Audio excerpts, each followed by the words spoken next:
Ryan is calling from Utah, pronouns are he, him, an atheist with an issue about biological essentialism. You're on the show with Arden Hart. Oh, I'm so sorry, Ryan. I had you muted because I had the last caller muted. You are now able to be heard. Why don't you start again for us? That's fair. Yeah, kind of a train wreck, that one. No worries. But what do you want to talk about today? I see the call screener notes, but why don't you cue it up for the audience? Yeah, this is something that would have been more appropriate for the transatlantic call-in show, but the lines are always closed by the time I get off work on Thursdays, so I appreciate you guys. We basically made today having the topic open. cis-trans couple version of that. Yeah, go for it, though. Yeah, we're happy you called in. Well, so two kind of things I wanted to touch on. The first one in the call notes is addressing a logical argument presented by Josie Caballero when it comes to a lot of the calls that she's had. I've spent the last 3 months catching up on like 9 months worth of shows, just cramming it all in. Okay. And the Matthew arc, the Matthew arc of calls, I gotta say, a wild ride to hear those calls over and over again. Yeah, well, Matthew's not calling in anymore, and we're putting a limit on callers like Matthew, only like a couple times in like a 3 or 4 month period. So hopefully it won't be quite as much of a roller coaster, but anyway, proceed. Well, not at all. That's the frustrating thing for me, is that I feel like I'm a Matthew caller after all of the bullshit's been worked out already. Like, I've already deconstructed from Christianity. I've already accepted trans people. I'm on board. But the argument specifically I wanted to talk to Josie about, and I guess you guys, she'll often say, when you get a caller to accept that sex and gender are two different constructs, that sex is the kind of biological traits that we compile to create classifications of people, usually split between male and female, and then also intersex. And then gender, the kind of social recognition of behaviors and mannerisms and appearance and presentation that have almost nothing to do with your biological sex. That's gender. When you acknowledge that these two things are different, Josie follows up with, so some women have a penis and some women don't. And that's a logical argument. And I've heard her say that a half dozen times, and it frustrates me because I'm not a student of logic, but the first thing that pops in my head is that that's a non sequitur. That her conclusion, therefore, some women have penises and some women don't, doesn't follow from the first thing she said. So, am I correct?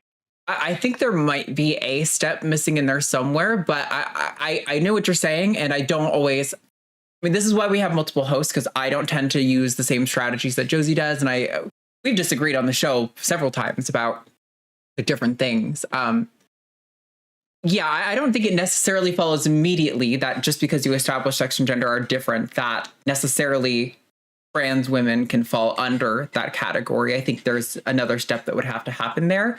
But I don't think it's a big step to then say, if we can acknowledge that sex and gender are different, and we accept that trans people are people whose gender identity aligns with, a gender that is different than the one they were assigned at birth, then trans women can fall under that category. So I don't think it's that much of a leap, but I think there's like maybe a missing step in there. Maybe that's the issue. I don't know. I'm kind of arguing as a proxy, so it's a little bit difficult to know exactly what I'm doing here. It's not fair, I know. But let me see if I can fill in that gap. So if I was to construct this as a syllogism, which don't beat me up too bad, Matt. So if premise one is sex and gender are different sorry, what? Nothing. Ignore me. Go ahead. Oh. So if premise one is sex and gender are different constructs, premise two could be a person's gender is not contingent on their biological sex. Then you could have the conclusion a person of any gender can have genitals typical of any of the sexes. And that could translate into some women have a penis and some women don't. Yeah, I mean, I think that's kind of what I was trying to get at, that the only missing step in there is that is linking trans women to having the gender of women, which I think is evident in both a non-biological essentialist definition of woman or gender and in like the literature for the evidence of trans people. I think you could support that premise with plenty of evidence, but again, still kind of arguing as a proxy. So I'm like a little bit trepidatious because this isn't exactly the approach that I would use. So how would you guys then approach that second middle part, a person's gender is not contingent on their biological sex? Because that seems to me to be the biological essentialist part, where you argue with people that say that, no, your biology, your gender is contingent on your biology. If you have a penis, therefore you are a man by by dependency. So how do you guys separate that so that it's not contingent? So I tend to approach this usually, if I'm following correctly, by getting into the construct of gender identity, which is let's see, it is a durable psychological construct that is a deeply ingrained sense of self that informs how they relate their biological sex to like societal and cultural understandings of gender roles and expectations. And that woman and man are types of gender identity.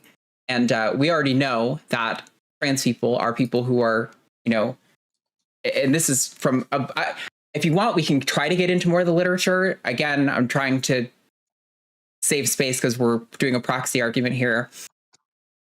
I think the literature well establishes that trans people exist and that the construct of gender identity has been one that was developed in the literature to help explain trans people, much like depression and personality are constructs that are developed in the literature to explain trends in people, and that trans people have a gender identity that is usually, or some people who are trans can have a gender identity that is more aligned with the sex that they were not assigned at birth. So like women, right, typically is a gender identity that typically is aligned with the female sex and all of the aesthetics and things that are around that. And but the typically is doing the heavy lifting there, because you have intersex people who might not neatly fit in that definition, who are clearly and kind of uncontroversially women. And I think trans people would be part of that exception to the typically. I know it's kind of hard to make an analogy for things that are so unique, but what do you think about using mother as an analogy to explain how biological essentialism doesn't really work in practicality? Because the word mother would mean the parent that gave birth to a child. Ryan, I feel like you've been watching me on Takis. I developed this argument like 6 months ago and started using it on Takis. And I brought it up with Matt the second I thought of it. We were like, oh my God, yes, that is it.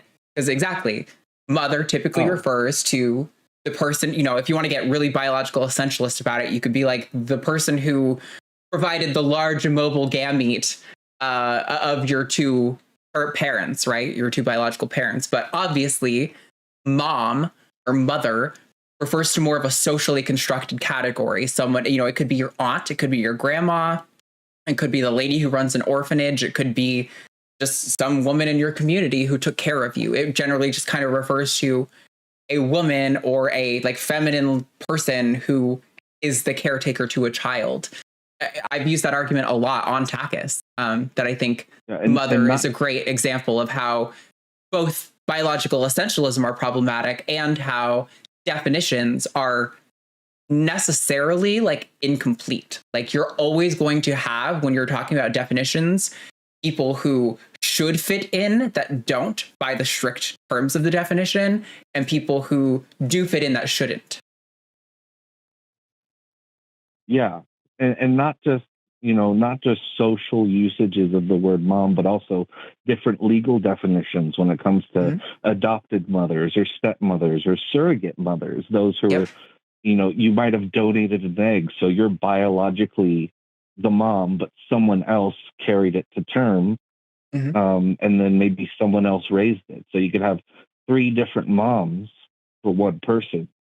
And, which one is the biological one is kind of hard to exclusively pinpoint. So you have these different kinds of moms. Some of them are, social or legal or cultural.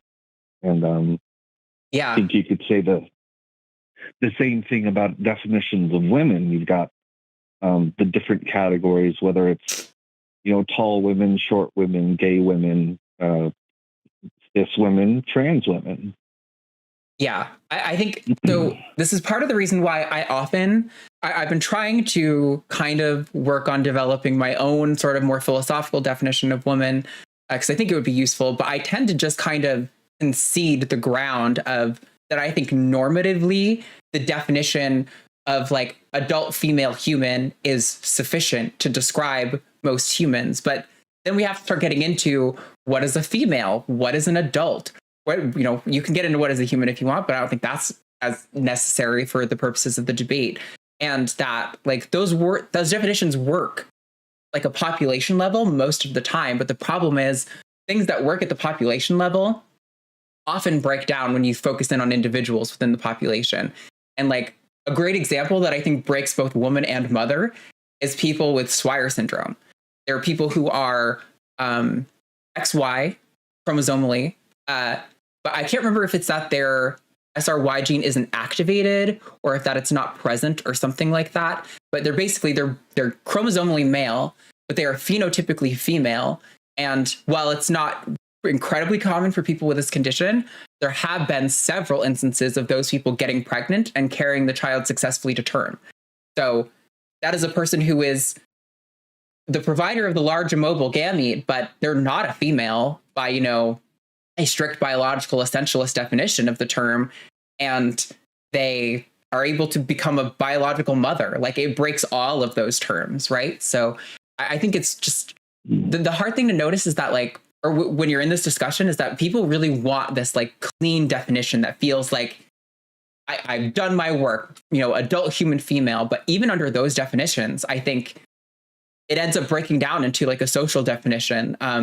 Again, I'm citing just because it's fresh on my mind and I watched it just like yesterday, but the rationality rules thing was talking about how, the definition of an adult is very socially constructed. And while you may be an adult in the US, you could fly to another country where you're not an adult, or where, maybe you're not an adult in the US and you are in another country. So does that mean that like you're a woman in a country where, the age of adulthood is 14, but you're not in the US? Like it doesn't, even that, like what feels like a clean biologically essentialist definition, this adult female human ends up falling back on like social construction to kind of support it. So yeah, I think, I don't know. I'm never sure it's kind of, I always try to evaluate based on who I'm talking to, what I think is going to be the most effective strategy. I think when you're talking to someone who is philosophically literate and who is actually really an honest interlocutor, coming up with your own definition of woman can be an effective thing. Like that's what Stephen Woodford does a lot. But I also think that when I'm talking to someone who's maybe a little bit newer to this conversation, it's easier to just kind of defer to the adult female human definition and talk about why that definition is often insufficient, even on their own terms, to categorize, to really capture the full scope of what womanhood is. Yeah. Yeah. Well, I apologize I didn't catch you already using the mother analogy, but I hope that argument gets a little bit more screen time on the show, because it really feels like a banger. to me. I'll try to use it more. Another thought I just had when you were talking about like Sawyer syndrome. Mm-hmm. When we're looking at, people will say, "Oh, there's male and female, and that's it." And Mm-hmm. then you'll bring up things like, "Well, there's the intersex conditions," and they're like, "Well, those are the exceptions." So they're willing to accept that there's male and female and nothing else except the exceptions. Yeah. And then they'll stop talking about them. Is it fair to compare, like you're talking about sex, intersex people are the exceptions. So if you're talking about gender, are trans people the exception? When you're talking about like those normative boxes of who fits in what. Yeah, that's how I tend to think about it. Categories. Is comparing those two categories a good way to get people to accept that trans people exist the way that they acknowledge that intersex people exist? Which two categories? Mother and gender?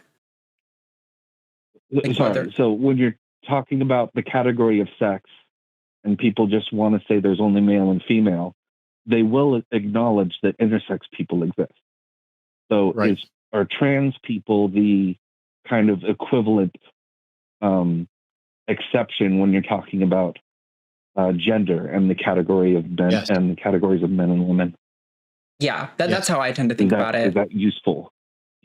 Yeah, no, I think so. Well, go ahead, Ben. I would hope so. At this point, I live in a world where facts may or may not be useful, where sound arguments may or may not be useful. So when you're talking about it, is that going to be effective? It absolutely should be.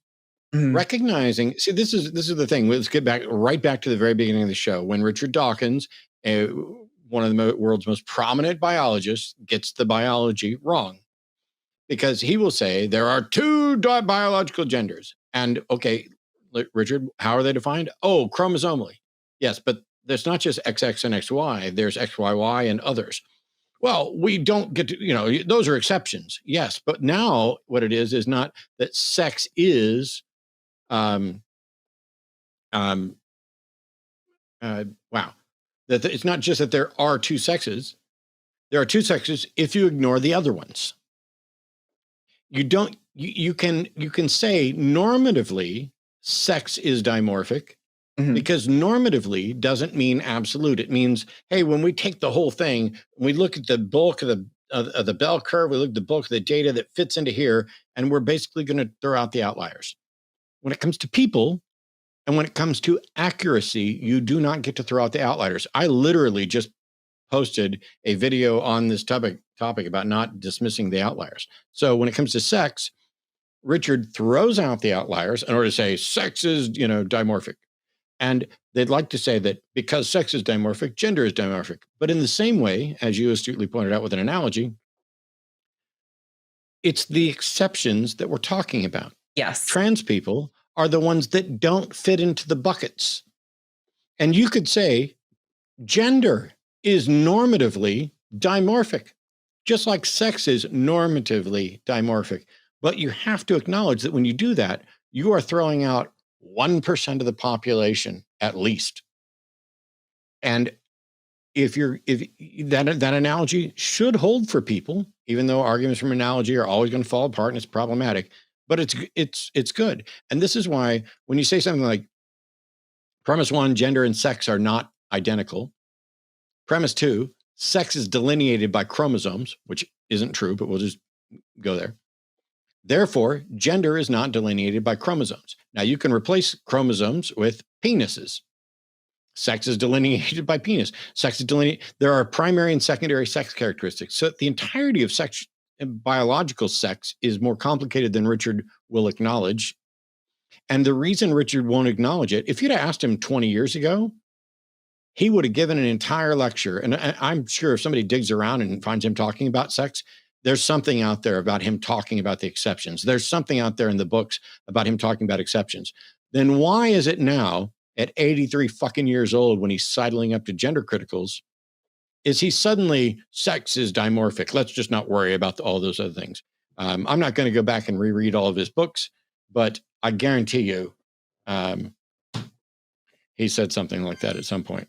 I would even take it a step further to say that, like, not only is it appropriate to bring up the exceptions, and not only should it be compelling, but I think it is the entire point, right? Like, the whole point of this discussion is trying to delineate the boundaries of what is a woman, what is a man, what is a gender, what is sex, who is included and who is not.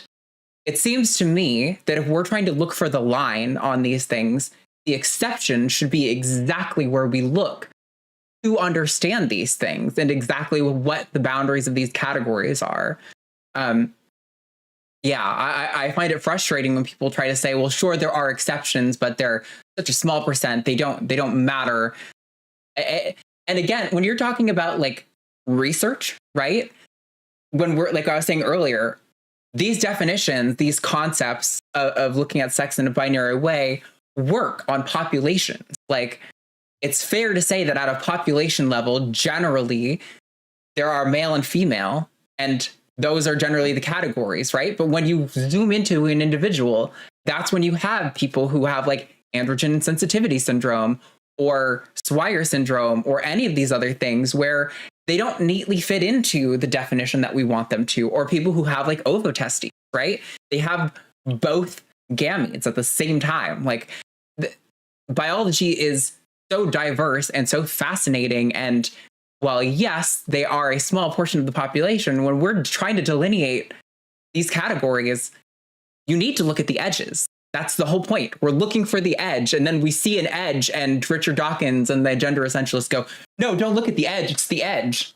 Like, that's the whole effort that we're embarking on, is finding where the edge of this category is. And the second we see it, you turn away in horror.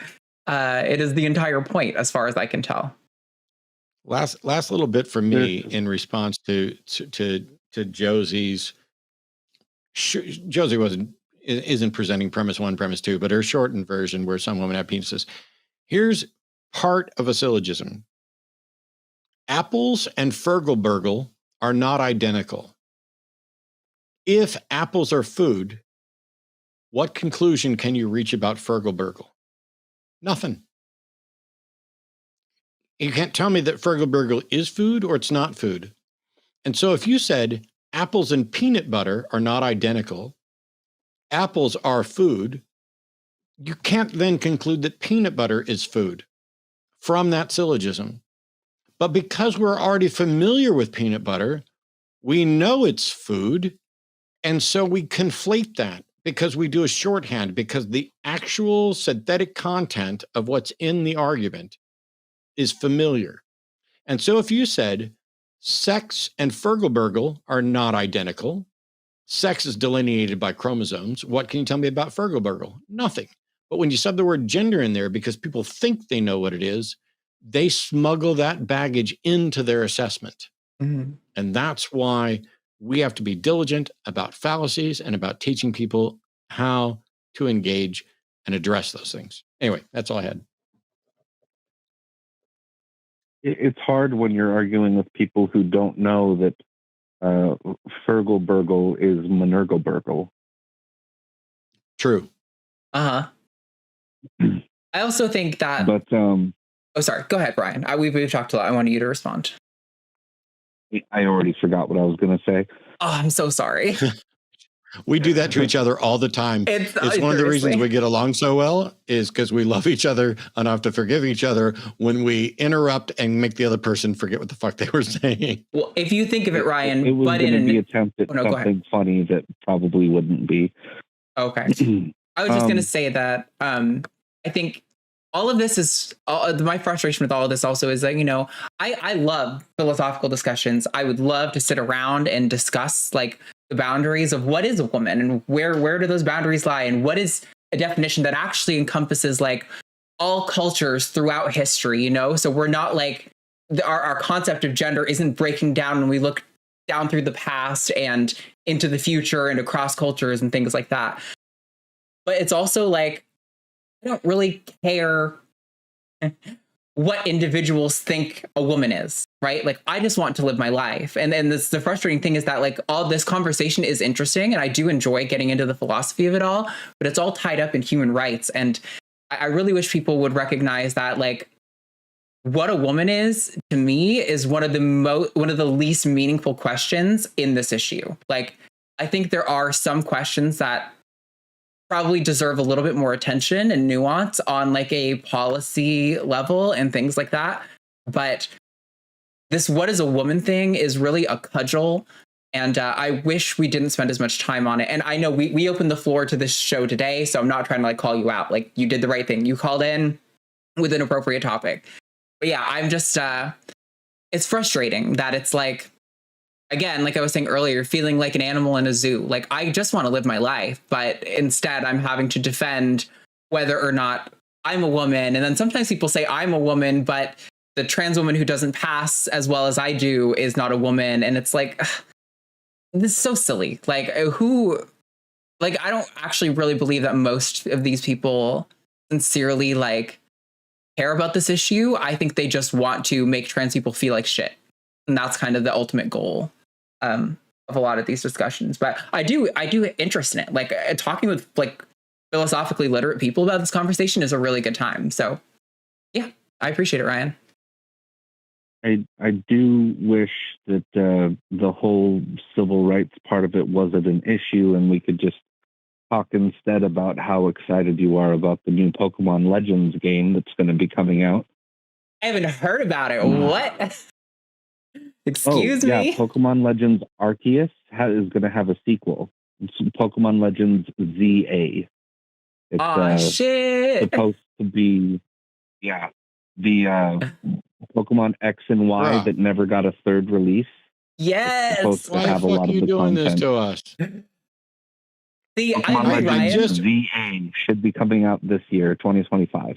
This is what I'm talking about, Ryan. I want to talk about my fucking Emerald Tree Skinks. Oh, their light went off, so it's not as easy to see them. I want to talk about my fucking lizards, and I want to talk about Pokemon, and I want to talk about like music and theater and like the things that actually matter to my life and who I am as a person.